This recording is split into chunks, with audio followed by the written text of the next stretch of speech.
Welcome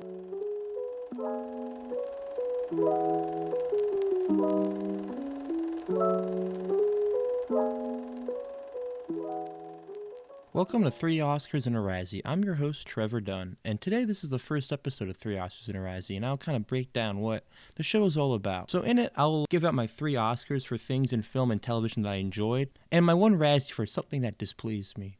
I decided to make this podcast because I always have had a deep appreciation for film and television, and decided, why not talk about my passion? My first Oscar goes to The Killer. This movie absolutely rips. It stars Michael Fassbender as a hitman who screws up a job and then gets betrayed. The film chronicles him seeking vengeance on the people who betrayed him. The killer mainly monologues to the audience, so for lame normies that might grow tiresome, but I didn't have any problems with it. The killer is an unreliable narrator who keeps the audience interested and invested as he tries to justify his actions while monologuing that he doesn't care about anything, when in reality, his entire mission is based off emotion. The film has one of the most exciting action scenes I've seen in a few years. Everything is choreographed to perfection, and Fincher is a master at manipulating space. I only had one issue with The Killer. Because it's a Netflix film, it had a very limited theater release. I had to drive over 25 miles to try to see it in theaters, but I ended up falling asleep because of the recliner chairs.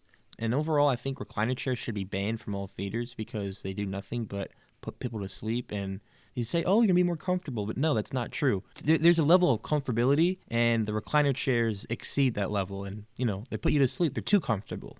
So we have to lean towards more hardwood chairs. My second Oscar goes to Sofia Coppola for her direction of Priscilla, an extremely raw and emotional story about Priscilla and her relationship with Elvis. Sofia does an amazing job at putting the audience inside that era, and especially inside Graceland. The crew had to make their own version of Graceland because the Elvis estate prohibited them from filming on location or using any of Elvis's songs. Sofia worked around that by creating this amazing soundtrack for the film, which helped put the audience in that era. Kaylee Spaney and Jacob Elordia both do a great job at playing the real-life icons. I'm not sure if this was intentional when casting, but Kaylee Spaney is 5'1" and Jacob Elordia is 6'5".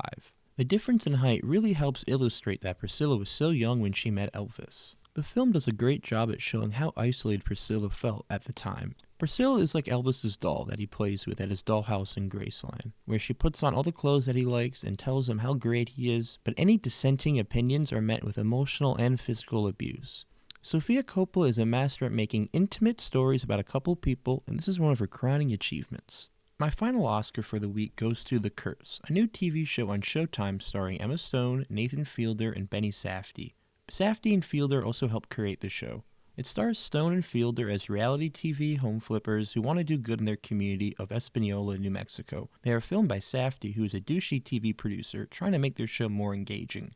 If you are familiar with Fielder's work like Nathan For You or The Rehearsal, he's playing a similar socially awkward guy, but everything is scripted, but you still get those painfully cringy moments that Fielder is so popular for. One example of this is when Fielder and Stone are doing an interview for the news and a reporter asks Stone about her parents, who are being accused of being slumlords. Fielder gets annoyed at the interviewer and makes an ass of himself.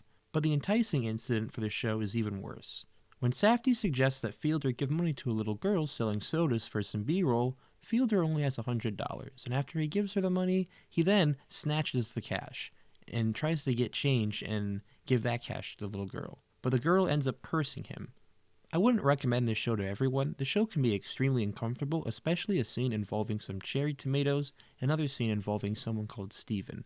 But if you're a fan of Fielder's work, or do you enjoy surreal shows, I think The Curse is just for you. And before I give out my last award, a word from our sponsors.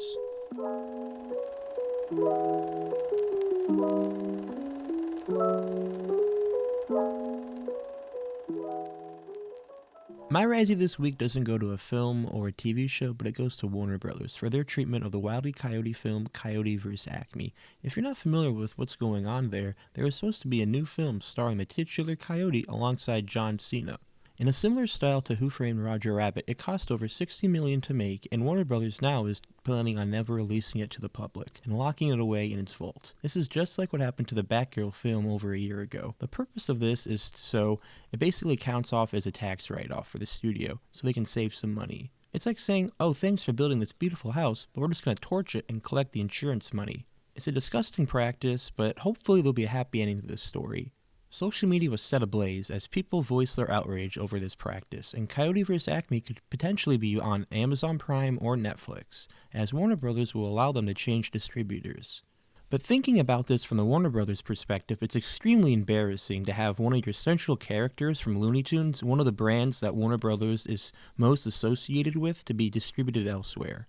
Overall, it's a really embarrassing situation for everyone around Warner Brothers because no one around Warner Brothers looks good. I just hope Coyote vs. Acme gets released and people go out and see it. Thank you for listening. Next week I'll discuss Invincible and hopefully The Holdovers as two of my Oscar noms, and for my Razzie, you'll have to tune in next week.